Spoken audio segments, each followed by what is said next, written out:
నమస్కారం ETV news కి స్వాగతం ముందుగా ముఖ్యాంశాలు బెజవాడ విపత్తు పునరావృతం కాకుండా చర్యలు చేపడతామన్న చంద్రబాబు శాశ్వత ప్రణాళికలు రూపొందించి అమలు చేస్తామని వెల్లడి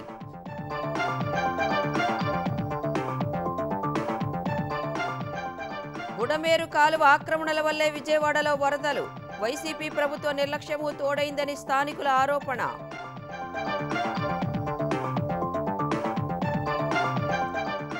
వరదల వల్ల ఆస్తి ప్రాణ నష్టం వివరాలు సమర్పించాలన్న తెలంగాణ సర్కార్ అధికారులు క్షేత్రస్థాయికి వెళ్లి సేకరించాలని సీఎస్ ఆదేశాలు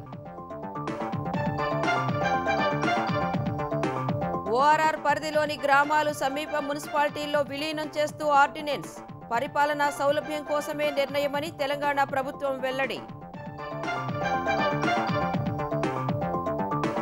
ఉక్రెయిన్పై బ్యాలిస్టిక్ క్షిపణులతో విరుచుకుపడిన రష్యా పోల్టావాపై దాడిలో 51 మంది మృతి 271 మందికి గాయాలు పారా ఒలింపిక్స్ లో తెలంగాణ తేజం దీప్తికి కాంస్యం 20కి చేరిన భారత పతకాల సంఖ్య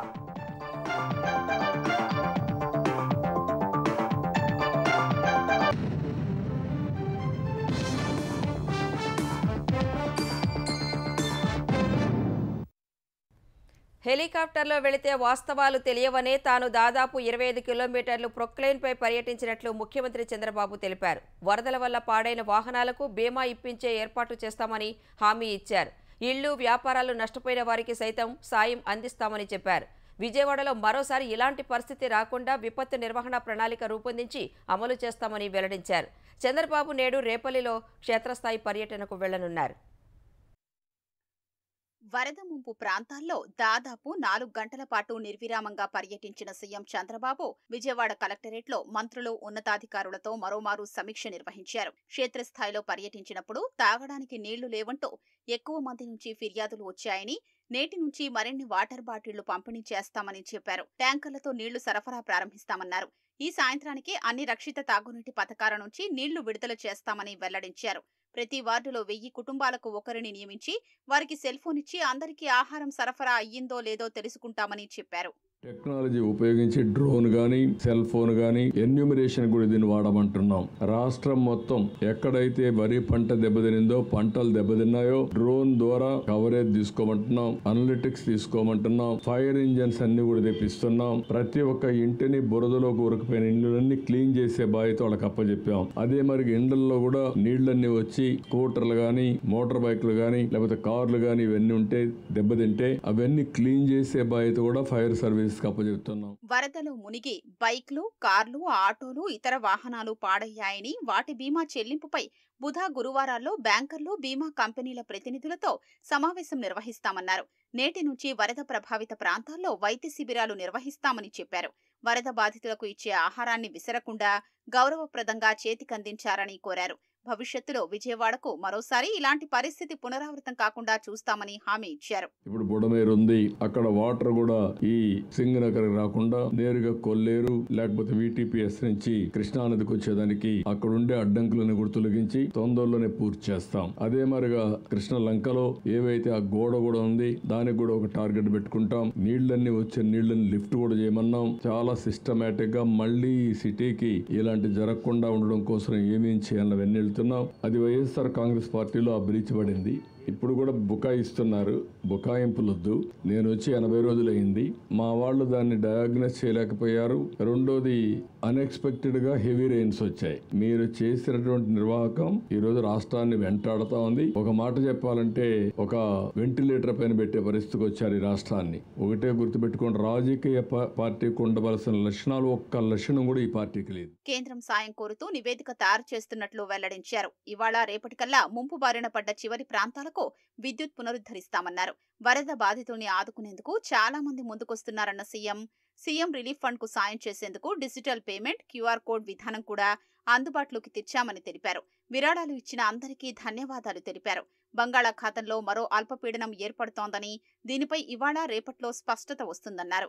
మృతదేహాన్ని మహాప్రస్థానం వాహనాల్లో తెచ్చి పోస్టుమార్టం చేసి కుటుంబాలకు అప్పగించారని ఆదేశాలిచ్చామని తెలిపారు.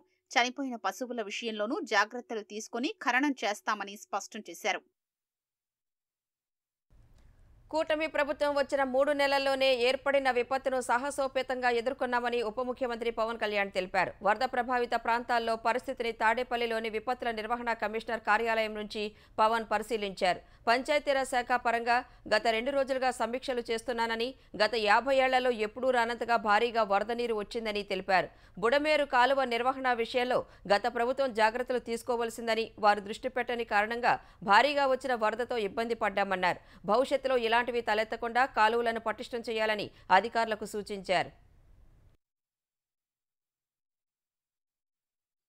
చిన్న చిన్న ఇరిగేషన్ ప్రాజెక్ట్స్ కూడా సరిగ్గా కనీసం వాళ్ళు లాకులు కూడా రిపేర్ చేయలేకపోయిన పరిస్థితులు ఉన్నాయి. వాళ్ళకి ఇట్టి కూడా ప్రయోజనం లేదు. ఎందుకంటే ఇది ముందు మనం ప్రస్తుతం మా చేతిలో ఉన్నది ప్రభుత్వం ఏమన్నా మేము ఏం చేయాలని ఆలోచిస్తామో ఉన్నంతలో మొత్తం కూర్చోబెట్టి దాదాపు ఇండియన్ ఎయిర్ ఫోర్స్ నుంచి, నేవీ నుంచి, హెలికాప్టర్స్ ద్వారా, అలాగే డ్రోన్స్ ద్వారా ఫుడ్ సప్లై అన్నీ చేస్తా ఉన్నాం. అలాగే సహాయ కార్యక్రమాలు ముందుకు తీసుకెళ్తా ఉన్నాం. అతి తక్కువ సమయంలో ఇంత ఎఫెక్టివ్గా పనిచేయగలిగాం. భవిష్యత్తులో ఇలాంటివి జరగకుండా ఉండాలని మేమందరం కోరుకుంటున్నాం. అలాగే ఆ దిశగా పనిచేస్తాం. బెజవాడను ముంచెత్తిన వరదకు అసలు కారణం భారీ వర్షాలతో పాటు బుడమేరు ప్రవాహం క్రమబద్ధీకరణ కాకపోవడమే. బుడమేరు నీరంతా కొల్లేరులోకి వెళుతోంది. ఎన్ని వాగులు వంకలు పొంగినా నీటిని తీసుకునే సామర్థ్యం ఉన్న కొల్లేరు సహజ స్వరూపం ఇప్పుడు మారిపోయింది. కొల్లేరు కబ్జాలతో వరద నీరు వేగంగా వెళ్లే పరిస్థితి లేదు. విజయవాడ మీదుగా 150 కిలోమీటర్ల దిగువకు బుడమేరు ప్రవాహం వేగంగా ప్రవహించే అవకాశం లేదు. దిగువకు వరద వెళ్లే పరిస్థితి లేకపోవడానికి వైసీపీ ప్రభుత్వం పూర్తిగా ఆధునికీకరణ పనులను అటకెక్కించిన నిర్లక్ష్యమే కారణం. డ్రెయిన్ బఫర్ జోన్ అంతా ఆక్రమణలు కావడం ఇప్పుడు ఇంతటి ఇబ్బంది తెచ్చింది. బుడమేరు అనేది జలవనరుల శాఖ పరిభాషలో ఒక మేజర్ డ్రెయిన్. ఎన్టీఆర్ కృష్ణా జిల్లాలో పంట పొలాల్లో మిగులునీరు ప్రవహించే ఒక వాగు. ఖమ్మం జిల్లాలో పుట్టింది. పలు వాగుల కలయికతో ప్రవహించి విజయవాడ నగరానికి సమీపంగా ప్రవహించి కొల్లేరులో కలుస్తుంది. ఎన్టీఆర్ జిల్లాలో రెడ్డిగూడెం మండలం, మైలవరం, జీ కొండూరు మండలాల్లో కొన్ని వాగులు పులివాగు, భీంవాగు, లోయవాగు వస్తుంది. విసన్నపేట, తిరువూరు నుంచి మరికొన్ని చిన్న ఏరులు కలుస్తాయి. ఇవన్నీ వెలగలేరు మీదుగా సింగనగర్, గూడవల్లి, గన్నవరం, బాపులపాడు, గుడివాడ, నందివాడ మీదుగా కొల్లేరులో కలుస్తుంది. పంట పొలాల నుంచి నీరు దీని ద్వారా వదులుతారు. ఈ బుడమేరు గరిష్టంగా 11,000 క్యూసెక్కుల నీరు మాత్రమే ప్రవహించే సామర్థ్యం ఉంది. అంతకంటే ఈ డ్రెయిన్ సామర్థ్యం లేదు. బుడమేరు ఉధృతిని తగ్గించేందుకు 1970 ప్రాంతంలో పీడబ్ల్యూడీ శాఖ జీ కొండూరు మండలం వెలగలేరు వద్ద ఒక రెగ్యులేటరీని నిర్మాణం చేసింది. దీంతో అక్కడ నీరు నిలువ ఉండి చిన్న జలాశయాన్ని తలపిస్తుంది. ఈ హెడ్ రెగ్యులేటరీ ద్వారా కిందకు వరద ప్రవాహాన్ని క్రమబద్ధీకరించేవారు. దీనికే ఒక మళ్లింపు కాలువ తవ్వారు. బుడమేరు డైవర్షన్ ఛానల్ ద్వారా అధిక వరద వస్తే ఇబ్రహీంపట్నం మీదుగా కృష్ణానది పవిత్ర సంగమంలో కలుస్తుంది. ఈ ఛానల్ ద్వారా వీటీపీఎస్ లో వృధా నీటిని విడుదల చేసి కృష్ణానదికి పంపిస్తారు. దీని సామర్థ్యం చాలా తక్కువ.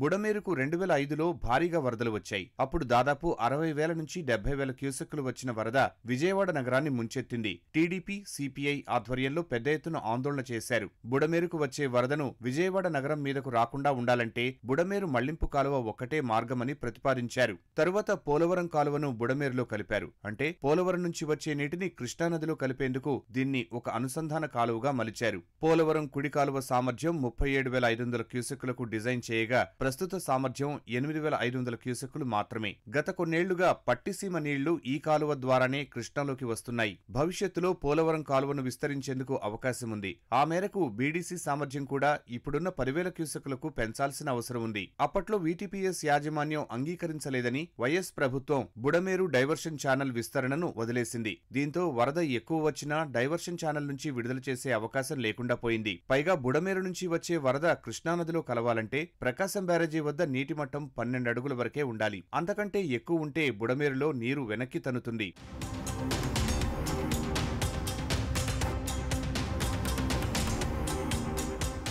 ఖమ్మం ప్రాంతంలోనూ స్థానికంగా భారీ వర్షాలకు ఒక్కసారిగా వరద వచ్చింది. జలవనరుల శాఖ అంచనా ప్రకారం 60,000 క్యూసెక్కులకు పైగా వచ్చింది. దీంతో బుడమేరు డైవర్షన్ ఛానల్ పలుచోట్ల గండిపడి ఆ నీరంతా నగరంలోకి ప్రవేశించింది. జక్కంపూడి, సింగ్నగర్, వాంబే కాలనీ, పాల ఫ్యాక్టరీతో సహా పలు ప్రాంతాలు గత 3 రోజులుగా వరద నీటిలో మునిగిపోయాయి. సింగ్నగర్ వరద కూడా తోడై దిగువ ప్రాంతంలోని గ్రామాలను ముంచెత్తుతోంది. ఏళ్లుగా బుడమేరు విస్తరణకు నోచుకోకపోవడంతో పాటు ఆక్రమణల ఫలితమే ప్రస్తుత ముంపునకు కారణమని చెబుతున్నారు స్థానికులు. టీడీపీ ప్రభుత్వంలో బుడమేరు ఆధునికీకరణకు 500 కోట్లు ప్రతిపాదించారు. వైసీపీ ప్రభుత్వం మధ్యలోనే వదిలేసింది. విజయవాడలోని భవానీపురం, విద్యాధరపురం, అజిత్ సింగ్ నగర్, పాయకాపురం, అయోధ్యనగర్, మధురానగర్, కనకదుర్గ కాలనీ మీదుగా ప్రవహిస్తుంది. ఏలూరు కాలువకు సమాంతరంగా వెళుతుంది. విజయవాడ నగరంలో ఈ ప్రాంతాలు అత్యంత విలువైన నివాస ప్రాంతాలుగా మారాయి. దీంతో బుడమేరు ఇరువైపులా ఆక్రమణలకు గురైంది. ఎవరికి వారు ఆక్రమించి నకిలీ పట్టాలు, దస్తావేజులు పుట్టించి ఇళ్లు నిర్మాణం చేశారు. గత వైసీపీ ప్రభుత్వంలోనే జెండాలు పెట్టి మరీ ఆక్రమించారు. నాడు మంత్రి, ఓ ఎమ్మెల్సీ అనుచరులు విచ్చలవిడిగా ఆక్రమించి అమ్మకాలు జరిపారు. అది ఇప్పుడు వరద రూపంలో బట్టబయలైంది. సర్వే నంబర్ 32లో ఉన్న భూమిని నకిలీ పత్రాలతో కొందరు వ్యక్తులు సర్వే నంబర్గా చూపించి విక్రయాలు చేసేశారు. రెవెన్యూ శాఖ భూ రికార్డుల్లోనూ ఆ ప్రాంతం సర్వే నంబర్ 32గా ఉంది. జలవనరుల శాఖ ఎప్పటికప్పుడు బుడమేరు ఆధునికీకరణ ప్రతిపాదించినా గత 5 ఏళ్లలో దాని ఊసేలేదు. ముఖ్యమంత్రి చంద్రబాబు ఆదేశాలతో అర్ధరాత్రులు ఫ్లడ్ లైట్లు పెట్టుకుని బుడమేరు గండ్లు పూడిక పనులు చేస్తున్నామని జలవనరుల శాఖ మంత్రి నిమ్మల రామానాయుడు తెలిపారు. బుడమేరు గండ్లు పూడిక పనులను సంబంధిత అధికారులతో కలిసి ట్రాక్టర్పై వెళ్లి మంత్రి పరిశీలించారు. గండ్లు పూడిక మరో 3-4 రోజుల్లో పూర్తి చేసే ప్రయత్నం చేస్తున్నట్లు తెలిపారు. ఇదే సమయంలో మళ్లింపు సామర్థ్యాన్ని పెంచేందుకు చేపట్టిన పనుల్ని కూడా త్వరగా పూర్తి చేస్తామని చెప్పారు. పోలవరం, అమరావతిని విధ్వంసం చేసినట్లే బుడమేరును జగన్ విధ్వంసం చేశారని మంత్రి ఆగ్రహం వ్యక్తం చేశారు. తెలంగాణలో కురిసిన భారీ వర్షాలు, వరదల వల్ల జరిగిన ఆస్తి, ప్రాణ నష్టం వివరాలను ఈ వారాంతంలోగా సమర్పించాలని వివిధ శాఖలను సీఎస్ శాంతికుమారి ఆదేశించారు. వరద నష్టం అంచనాలపై సచివాలయంలో వివిధ శాఖల కార్యదర్శులు, విభాగ అధిపతులతో సీఎస్ సమీక్ష నిర్వహించారు. ఇప్పటికీ అనేక జిల్లాల్లో వానలు, వరదలు తగ్గుముఖం పట్టలేదని సీఎస్ అన్నారు. జరిగిన నష్టాన్ని వెంటనే అంచనా వేయడానికి సంబంధిత శాఖల బృందాలను క్షేత్రస్థాయికి పంపించి వివరాలు సమర్పించాలని తెలిపారు. సీఎం ఆదేశాల మేరకు ప్రతి జిల్లాలో రాష్ట్ర విపత్తు నిర్వహణ బృందాలు, ఎస్డీఆర్ఎఫ్ల ఏర్పాటు కోసం ప్రతిపాదనలు, ప్రణాళికలు పంపించాలని అధికారులను సీఎస్ ఆదేశించారు. అవసరమైన నిధులు, సిబ్బంది, పరికరాల వివరాలపై నివేదిక ఇవ్వాలన్నారు. వర్షాలు, వరదల వల్ల ప్రజలకు ఎలాంటి ఇబ్బందులు తలెత్తకుండా తగిన చర్యలు చేపట్టాలని ఆదేశించారు. రాష్ట్ర వ్యాప్తంగా కురిసిన భారీ వర్షాలకు 32 జిల్లాల్లో 587 రహదారులు తెగిపోయినట్లు రోడ్లు, భవనాల శాఖ ప్రాథమికంగా గుర్తించింది. దెబ్బతిన్న రహదారులకు మరమ్మతులు చేసేందుకు 256 కోట్లు, శాశ్వత రహదారుల మరమ్మతులకు 1200 కోట్లు అవసరమవుతాయని అంచనా వేశారు. వరదల వల్ల నష్టపోయిన రహదారుల సమాచారం ఇంకా సేకరిస్తున్నామని, ఆ అంచనాలు మరింత పెరిగే అవకాశం ఉందని రోడ్లు, భవనాల శాఖ అధికారులు తెలిపారు. వరద బాధితులను ఆదుకునేందుకు దాతలు, స్వచ్ఛంద సంస్థలు ముందుకొస్తున్నాయి. హెరిటేజ్ ఫుడ్స్ లిమిటెడ్ సంస్థ తెలుగు రాష్ట్రాలకు 2 కోట్ల రూపాయల ఆర్థిక సాయాన్ని ప్రకటించింది. ఏపీ సీఎం సహాయ నిధికి 1 కోటి, తెలంగాణ సీఎం రిలీఫ్ ఫండ్కు 1 కోటి రూపాయలు ఇవ్వనున్నట్లు సంస్థ ఎండీ నారా భువనేశ్వరి తెలిపారు. విజయవాడ వరద బాధితుల కోసం మాజీ సీఎం జగన్ 1 కోటి రూపాయల విరాళం ప్రకటించారు. అది ఏ రూపంలో ఎలా ఇవ్వాలనేది పార్టీ నాయకులతో చర్చించి నిర్ణయిస్తామని తెలిపారు.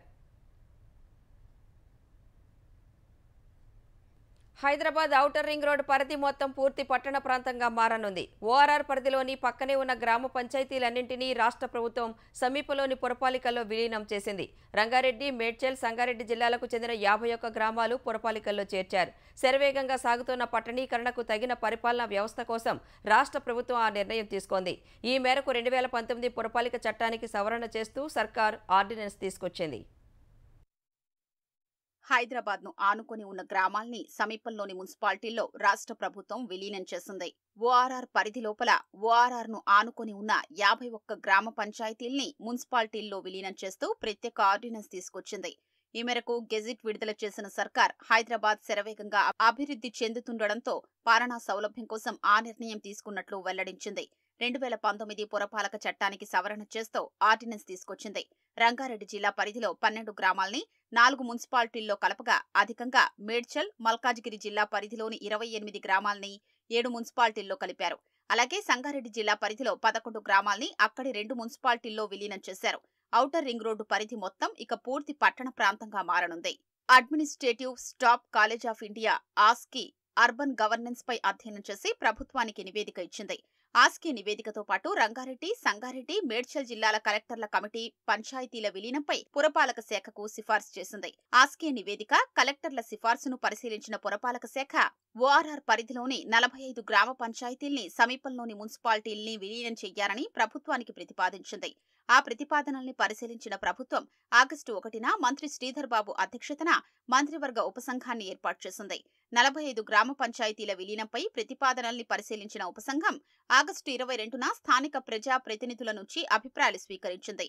ఆ సమయంలో స్థానిక ప్రజా ప్రతినిధుల నుంచి మంత్రివర్గ ఉపసంఘానికి ఓఆర్ఆర్ను ఆనుకొని ఉన్న మరో 6 పంచాయతీల్ని మున్సిపాలిటీల్లో విలీనం చెయ్యాలని విజ్ఞప్తులు అందాయి. అందుకనుగుణంగా మొత్తం 51 గ్రామ పంచాయతీల్ని సమీపంలోని మున్సిపాలిటీల్లో విలీనం చేసేందుకు ఆమోదముద్ర వేసింది.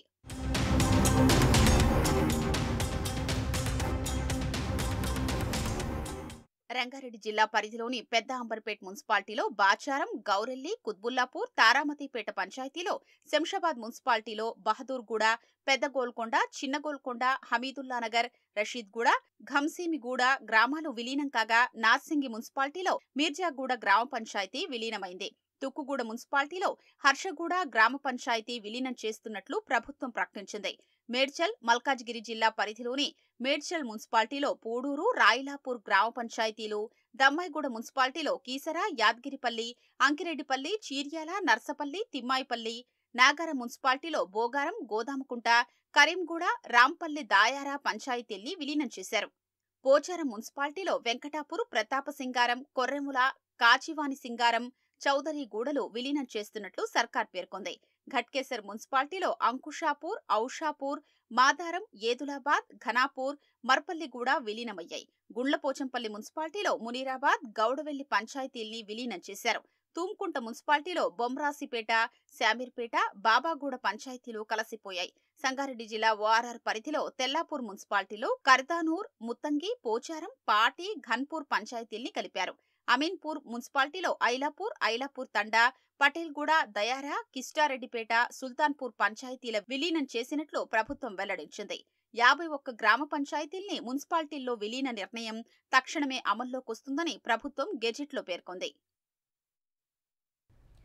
తెలంగాణలో విద్యా ప్రమాణాలు మెరుగుపరిచే దిశగా సర్కార్ ముందడుగు వేసింది. తెలంగాణ విద్యా కమిషన్ ఏర్పాటు చేస్తూ ఉత్తర్వులు జారీ చేసింది. ప్రాథమిక విద్య నుంచి సాంకేతిక, ఉన్నత విద్యా విభాగాల వరకు సమగ్ర విద్యా పాలసీ రూపొందించే లక్ష్యంతో ఈ కమిషన్ ఏర్పాటు చేసినట్లు ప్రభుత్వం తెలిపింది. నేషనల్ అచీవ్మెంట్ సర్వే NAS 2021 నివేదిక ప్రకారం తెలంగాణలో అన్ని స్థాయిల్లో విద్యా ప్రమాణాలు పడిపోతున్నాయని ఆ ఉత్తర్వుల్లో ప్రభుత్వం గుర్తు చేసింది. ముఖ్యంగా విశ్వవిద్యాలయాల స్థాయిలో ప్రయోగాలు, పబ్లికేషన్లు గణనీయంగా తగ్గాయని వివరించింది. విద్యార్థుల్లో సరైన నైపుణ్యాలు కొరబడుతున్నాయన్న సర్కార్ విద్యా వ్యవస్థను పూర్తిగా ప్రక్షాళన చేయడం సహా మెరుగైన విద్యను అందించేందుకు కృషి చేయాల్సిన అవసరం ఉందని పేర్కొంది. అందుకే ఆధునిక బోధనా పద్ధతులు, లెర్నింగ్ అవుట్కమ్స్ ని అంచనా వేయటం, మౌలిక సదుపాయాల కల్పనను అంచనా వేసి సమగ్ర విద్యా విధానాన్ని రూపకల్పన చేసేందుకు కమిషన్ ఏర్పాటు చేసినట్లు పేర్కొంది. ఈ కమిషన్కు 2 ఏళ్ల కాల పరిమితిని విధించింది. సెమీకండక్టర్ ఇండస్ట్రీలో తెలంగాణలో దాదాపు 3,500 కోట్ల రూపాయల పెట్టుబడులు పెడతామన్న కేన్స్ సంస్థ గుజరాత్ తరలిపోతుంటే కాంగ్రెస్ ప్రభుత్వం కాపాడలేకపోతోందని బీఆర్ఎస్ కార్యనిర్వాహక అధ్యక్షుడు కేటీఆర్ ఆక్షేపించారు. ఎంతో కష్టపడి కేన్స్ సంస్థ తెలంగాణలో పెట్టుబడులు పెట్టేలా ఒప్పిస్తే ఇప్పుడు వేరే రాష్ట్రానికి వెళుతోందన్న వార్తలు వింటుంటే బాధ అనిపిస్తోందని అన్నారు.